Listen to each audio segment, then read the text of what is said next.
Hello and welcome to Firearm Freedom. This is going to be another First Impressions video. In today's First Impressions video, we are taking a look at the HK SP5. As always, there are links down in that description where you can support the channel. One of the #1 ways that you guys can do that right now is by purchasing one of my awesome new t-shirt designs. That is the very first link in the description. This is not a sponsored video, so that support seriously helps me out, and I greatly appreciate you guys being willing to rep the brand that is Firearm Freedom. Be sure to hit that subscribe button, ring the bell, comment down below this video. All of that stuff should help those algorithms to make sure that these videos continually pop up in your feed. Very rarely do I get so excited about a gun that I immediately bring it home from the range, I clean it up, and I get it on the tabletop review for a video, and that is exactly what happened today with the SP5. And that says a lot. That almost never happens because usually I'm pretty excited about a gun, but the tabletop can wait a few days and I get a little bit lazy about cleaning them, and that's just the way that it goes. With the SP5, bit of a spoiler alert, I had to get this thing on tabletop immediately to make sure that it was coming up for this Monday's video drop. This SP5 project is really, it has been a long time coming. I waited for about 8 to 10 months to actually get this into the gun shop that I work at. I'm very, very lucky. The shop that I work at, we are direct with HK, so we are able to get a pretty okay selection of SP5s, but with that being said, it does take a significant amount of time to get one in. I actually had to sell 1 or 2 guns to get to the ability to even buy this gun, and after I finally paid it off, here we are, the very first range day. You guys know I have not had a great experience with full-size MP5 clones in my day. I've just finished up a 5-part series on a PTR, and it's kind of funny because I can compare that PTR now to the SP5 and just kind of look at the differences, and we'll talk about some of those differences a little bit later in this video. But I have almost like this built-up trauma with a full-size MP5, so I really was hoping to God that this would work. A lot of people honestly don't even know that HK still imports in these SP5s. These are made essentially in Germany 100% and then imported into the country as a pistol. This is still a pistol configuration. We have been running it for the majority of today's range day with an SB Tactical MP5 brace, and the brace of course works well, but they import this gun in as a pistol. The reason why a lot of people don't know that HK still imports in an MP5 variation is because these guns are incredibly difficult to find. Online, you will see these essentially at a bare minimum of $3,100 to $3,200, which is about $400 to $500 above the standard retail price that you're going to see at a good reputable shop. And if you're looking at a place like Gunbroker, it is outrageous. Sometimes you will see these things hit $4,000 to $5,000 depending on the time of year, and it is insane. Needless to say, HK does not import very many of these, and they import even less SP5Ks, which is essentially the MP5K variation. I was so interested to get my hands on this SP5 because this is as close as you are ever going to get without getting a transferable full auto MP5. This is as close as you're going to get to a German MP5 because it essentially is a German MP5 just without the full auto setting. It is made, as the HK website says, on the exact same assembly lines, by the same people, by the same manufacturing process that their full auto MP5 machine guns have been made on for decades. If you ever wanted an MP5, this is about as good as you are going to get here in the United States. And I am just blown away, quite frankly, by the overall fit and finish of this gun. And when I broke it out of the box, I was seriously impressed. I have seen a ton of MP5 clones on the market in the United States. I've seen them from a bunch of different countries, from Turkey to Pakistan. I've seen ones that are made in the United States, and I have never in my life seen one that has this good of fit and finish. When we're looking at the welds on this, I mean, it is completely seamless. When you're looking at the welds on the rear sight there, once again, seamless. The deep black paint that HK puts on it has this shine, and it looks phenomenal. There's going to be a lot of geeking out in this video. I should just kind of warn you ahead of time. But the welds around the cocking tube here are going to be, once again, incredibly clean. And when you look at the internals of this gun, it is incredibly impressive. In the trigger housing and the trigger pack, everything is factory HK, of course, and it is finished incredibly well. I have yet to find a single machine mark, and I do mean that. I mean a single stray machine mark anywhere on this gun. It is quite impressive. The bolt and carrier, once again, have a typical finish. Sorry for the over lubrication. I just went ahead and cleaned and lubricated this, and I was using a new lube that I don't generally use, and it just kind of got everywhere. So it is what it is. It's a little bit over lubricated at the moment, but that's just going to run fine. You have a very HK finish on this. So what I mean by that is a lot of the time on different MKEs and PTRs, you'll have just a little bit of a different coating on the carrier and the bolt. But in this case on the HK, you'll have this kind of gunmetal finish on the bolt, and they even mark the bolt with the serial number of the gun, and of course the HK date codes and markings on that, because you know it is a German company. We got our serial number on the bolt carrier as well as a date code, and there is nowhere whatsoever after this range day on this bolt carrier group. What you're generally looking for, which I saw a lot on my PTR, was wear on the back tail of the bolt carrier group, and of course that is not good. It should not be making contact with the back of that stock if it is sprung properly.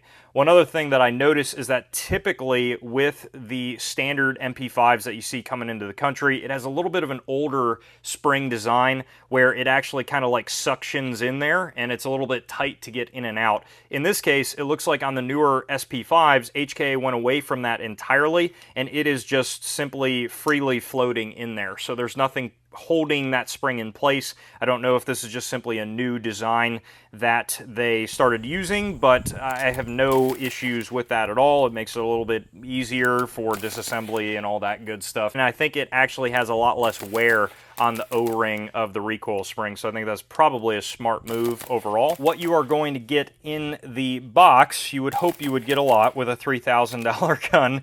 You are going to get a standard HK style bungee sling. Now, the only complaint I had about this bungee sling, I mean, it does, you know, it comes with the gun, so you can't expect too much. The bungee part works great, but as far as the adjustment here, I am out of adjustment on the back of the sling, and it is still very, very large. Now, I know usually the HK slings actually get pretty tight, and they allow you to really stretch that gun out and get a lot of tension on the bungee and use it for stabilization, and it generally works well. In this case, it just didn't really work too well for that, so, you know, it is what it is. I'm just going to kind of set that to the side. Not going to really use it all that much, but I generally don't like single point slings anyways. You get an HK rear sight adjustment tool, so this is a nice handy tool to keep in your range bag or whatever to do some adjustments on your rear sight. And then you will also get two 30-round factory German MP5 magazines. Now, these magazines may seem like a little bit, but I gotta say the price point is astronomical on these. They're a little bit above 85 bucks. I think they're like 88 or 89 depending on where you look, but they are very, very expensive magazines. And surprisingly, I have found that the finish on these German magazines actually does not hold up all that well to rust. I've seen these magazines rust a ton, and I don't really know why. It's happened to me and my buddies, and it just is worth noting you might want to keep these a little bit well lubricated on the outside. And you will also get the standard pistol cap that is on the SP5 out of box. It has a sling swivel on the back, and you will also notice that it does not have a buffer. Typically, a buffer on an MP5 that, once again, is sprung properly is not required. It's one of those things that if you want to add it, you can, but a lot of the time on a real deal MP5, they do not have a buffer. We have to get into how it's shot at the range, of course. I shot about 300 rounds today, and my buddy put another magazine through it, so it's about 330 at the end of the day, and I had 0 malfunctions of any type. Now, I cannot say the same for my other MP5 in the collection, as you guys well know by this point. So seeing 300 rounds without a hiccup is phenomenal. I also ran about 200 of those rounds suppressed with my Dead Air Ghost 45 suppressor and the tri-lug mount. It was incredibly quiet, and I have to say that the recoil overall when it was being suppressed was minimal. There was no movement in the gun, and I still had a phenomenal extraction pattern the entire time. You guys can see in the back roll of the video that that's kind of like a typical sign of a roller delayed 9mm gun like this, whether it's the K or the full size. If you don't see a steady, wonderful arch out of that gun, that is a huge sign that you might be experiencing some issues down the road, if not immediately. When you see 2 or 3 pop out and one just fall on the outside of the gun and 2 or 3 pop out nice and one just plop out, or 1, 2 plop out, that is not a good sign. That generally means something may need to be tuned a little bit in that gun, or it's a bad fit with the extractor or ejector or whatever else. So that is what I saw most of the time and still do see with my PTR. In this case, it was a perfect steady stream the entire time. My experience with shooting this gun, dare I say, was glorious. I mean, it was... I could not wipe the smile off of my face every time I pulled that trigger. It was incredible. And accuracy of the gun, we did a little bit of grouping with it, of me just standing there, so you're going to get a lot of human error. But the accuracy of the gun is incredible, and the overall shootability as far as the trigger goes is phenomenal out of box. As far as recoil impulse, the gun does not move. This type of platform, when you get an MP5 that works the way that it should, this is why people fall in love with the roller delayed MP5 platform of guns. It truly is an incredible PCC. The way that the roller lock system works, the recoil of this gun, I mean, there's no snap to it at all. There's no movement. You can just hold it perfectly in place. The front sight barely moves. It is like a laser beam downrange. And if you add the suppressor, it is impressive how quiet this setup can be compared to, say, my Scorpion. I love my Scorpion. It's a great gun, but it's just direct blowback, and with that, you typically get a lot more port pop, whereas with this, we were shooting 115 grain ammo, and it sounded pretty close to hearing safe. If I was shooting slowly, I did not have to have ears on whatsoever. It's just if I was shooting fast for a few rounds, then I would get a little uncomfortable, and I would have to put some ear pro on. But still, it was incredibly quiet. Now, I did shoot it, of course, a little bit with the standard pistol end cap that came with it. This is not the most practical thing in the world. With the bungee sling, it works okay. The SP tactical brace worked incredibly well. It also was very impressive to me, HK's response when I called them and asked how to run this gun suppressed. Pretty good. Not to get into the PTR situation, but you guys remember all the stuff that I was told with PTR. Hey, you got to get another locking piece. You got to do all these things. It voids the warranty. All of this. And I knew none of that was accurate. I knew these guns did not need an additional locking piece, being the full-size MP5, to run suppressed. I gave the HK customer service line a call. They had no idea that I have a channel or was making a video or anything. I did not state that on the phone call. I was just calling as a regular customer. I asked the customer service rep, hey, just to clarify, you do not need an additional locking piece to run a full-size SP5 suppressed. And they said, no, absolutely not. It is good to go to run suppressed out of the box. Our guns will run, no problem. You can throw your can right on there, and that is just fine. There were no hesitations, there was no BS, there was no voiding the warranty, there was no, hey, you need X, Y, or Z locking piece. They just said confidently that their gun would run suppressed, and it absolutely did. There were no hiccups whatsoever, and surprisingly, the rep even told me that provided you are not running the K in a full auto configuration, even the SP5K did not need an additional locking piece. It really depends on your gun in particular, but a lot of the time those Ks, contrary to the internet, do not need a locking piece if the gun is built properly.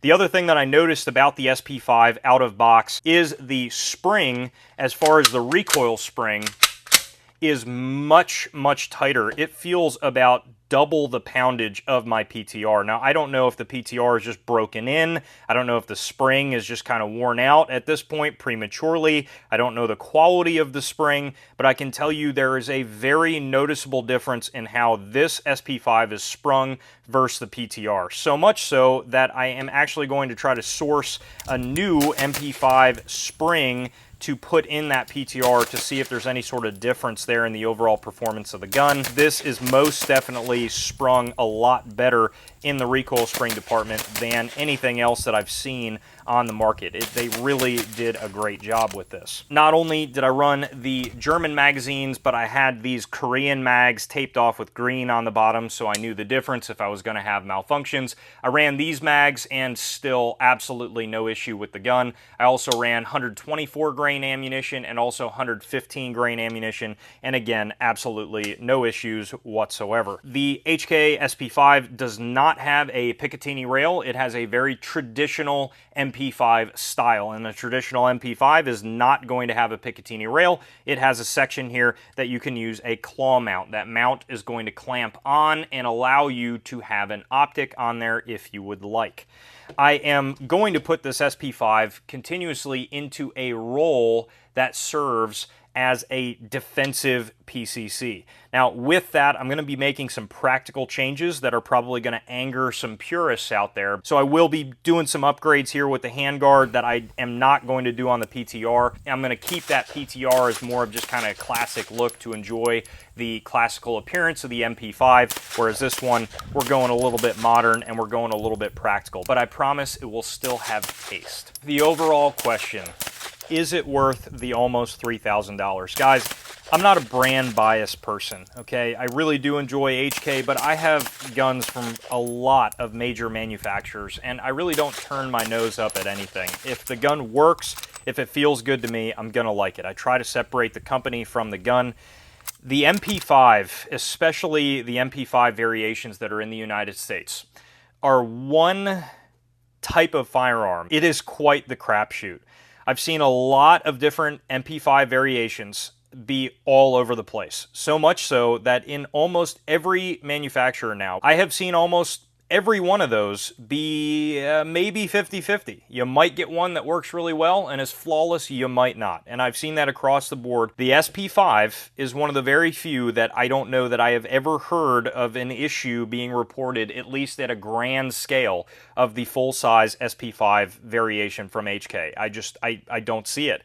And I truly believe that these guns, if you really want an MP5, if you want to experience the MP5, you got to pay the price and you got to get the SP5. And that's just, it's unfortunate. It's unfortunate that it's that expensive, and I get it. It's frustrating. I will say, for a $3,000 gun, you get the feel that it's a $3,000 gun. What do I mean by that? There's a lot of $2,000 to $3,000 guns that I've handled that don't feel like that. There are machine marks on it. It's frustrating. They're not that smooth, and they're overcharging, quite frankly, for the gun. Everything is perfect. The box, the appearance, what you get, it's awesome. Is it still a little bit overpriced?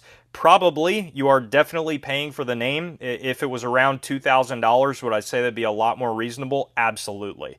Is $2,900 still in the ballpark? I don't know. It depends on how much you really want a PCC, and that's a question that I can't answer. Do I recommend paying insane prices on Gunbroker of high $3,000 to $5,000? Absolutely not. The gun is not worth that much money. But I will say the collectability of these MP5 variations is there. And if you are looking to buy one, I can almost promise you it will never lose its value. And if you ever, God forbid, have to sell it, you will probably get twice what you paid, provided you didn't buy it at an insane price point. They truly are great guns. And that, man, is going to wrap up this first impressions video. Stay tuned. I know I'm going to be getting this to the range very, very soon to continue the project on this SP5. If you guys have any other questions about this SP5 or anything else on the channel, please throw them down below in the comment section, and I absolutely will get back to you. While you're down there, head up to that description, check out all of those links, and as always, stay tuned for more great videos coming soon.